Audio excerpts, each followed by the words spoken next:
কুয়েতের আল ওজাইরি বিজ্ঞান কেন্দ্র জানিয়েছে, এবছর মধ্যপ্রাচ্যে ঈদ উল ফিতরের প্রথম দিন হবে আগামী ৩০ মার্চ। ওই দিন ইসলামের প্রাণকেন্দ্র সৌদি আরব এবং কুয়েতে আকাশে চাঁদ মাত্র ৮ মিনিট থাকবে। এতে সেখানে খালি চোখে চাঁদ দেখা কষ্টসাধ্য, কিন্তু অসম্ভব হবে না। জ্যোতির্বিজ্ঞানীদের সূক্ষ্ম গবেষণা ও হিসাব নিকাশ থেকে এই তথ্য পাওয়া গেছে বলে জানিয়েছে সংস্থাটি। তারা বলেছে, আগামী ২৯ মার্চ শনিবার দুপুর ১:৫৭ ১৪৪৬ হিজরি সনের শাওয়াল মাসের চাঁদ উঠবে। কিন্তু দক্ষিণ পূর্ব এশিয়ার কিছু ইসলামিক দেশে সূর্যোদয়ের আগেই চাঁদটি অস্ত যাবে।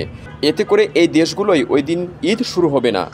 দক্ষিণ পূর্ব এশিয়ার কিছু দেশে এবার সৌদির সঙ্গে রমজান শুরু হয়েছে, কিন্তু তারা হয়তো ৩০টি রমজান পূর্ণ করবে।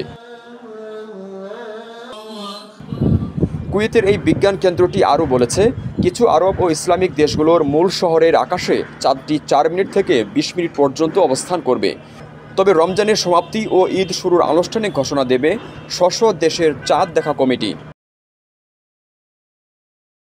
এর আগে অবশ্য সংযুক্ত আরব আমিরাতের দুবাই জ্যোতির্বিদ্যা গ্রুপ জানিয়েছিল অন্য তথ্য। তারা বলেছিল, এবার আরব আমিরাতে ৩০ মার্চ শাওয়াল মাসের চাঁদ দেখা যাবে, আর ৩১ মার্চ পালিত হবে খুশির ঈদ। সাধারণত মধ্যপ্রাচ্যের একদিন পর বাংলাদেশে ঈদ উদযাপিত হয়ে থাকে। সে হিসেবে এবার বাংলাদেশের মানুষ ১ এপ্রিল ঈদ পালন করবেন।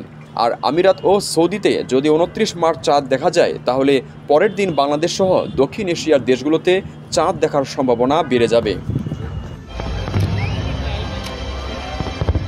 রেমিটেন্স যোদ্ধাদের ঢাকায় বিশেষ ছাড়ে রেডি ফ্ল্যাট দিচ্ছে শতভাগ বিশ্বস্ত ও নির্ভরযোগ্য প্রতিষ্ঠান প্রবাসীর সিটি।